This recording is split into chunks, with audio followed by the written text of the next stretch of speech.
You're standing in a dense pine forest outside Moscow, 1812. Napoleon's Grand Armée faces icy Russian forces. They don't just fight armies, they fight attrition cold in a ruthless strategy that melts their strength before battle even begins. What if winning a fight was less about brute force and more about cunning moves, like a chess grandmaster playing decades ahead? Robert Greene's The 33 Strategies of War reveals these hidden maneuvers. You'll never look at conflict the same way. Let's jump into a battlefield classic, breaking your enemy's unity. For Greene, dividing forces or creating internal friction is your secret weapon, not brute strength. Here's why splitting your foe's firepower works every time. During Napoleon's 1812 Russian campaign, he relied not just on battlefield might but on fracturing the Russian alliance. By supporting dissent among the Tsar's allies and exploiting mistrust, he weakened their unified front. This move dismantled raw numbers into disjointed factions, turning enemies into isolated targets easier to crush. Think of divide and conquer like pulling a rope between two hands. If both sides pull equally, the rope stays taut. But if that rope suddenly splits, each fragment loses tension and snaps. Your goal is to introduce those splits in your opponent's camp so their strength unravels like that snapped rope. When you fracture your enemy's unity, you don't just weaken them, you turn their chaos into your strategic advantage. It's a paradox. Disorder in their ranks becomes order in your victory plan. Your success lies not in clashing heads but exploiting divided minds. What if the smartest win is the one you snag without ever throwing a punch? Greene spotlights masters who break you mentally and emotionally, winning battles before armies meet. Let's unravel this power of strategic non-engagement.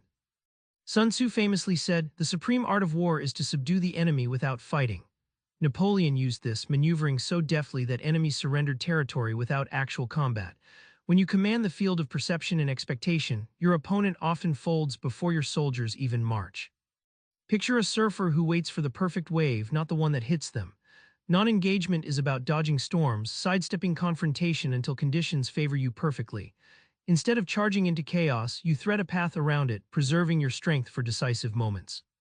When you refuse to engage recklessly, you seize control not just of battles but of your enemy's mind and timing.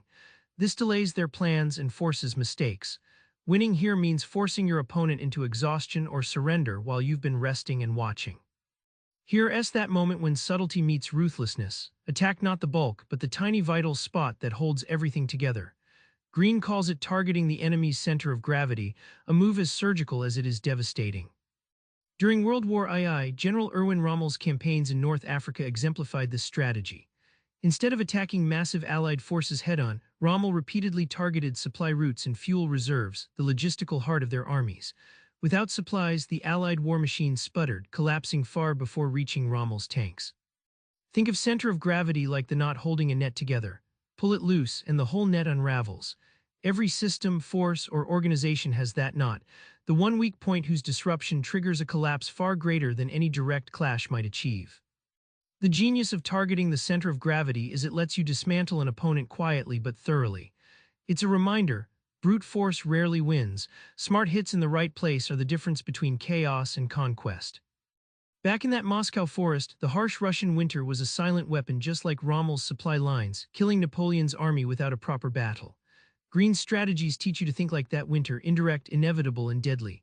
Try this next time you face conflict. Pause and ask, what's their knot, their fracture, or the battle they wish to avoid? Attack that first and watch victory unfold.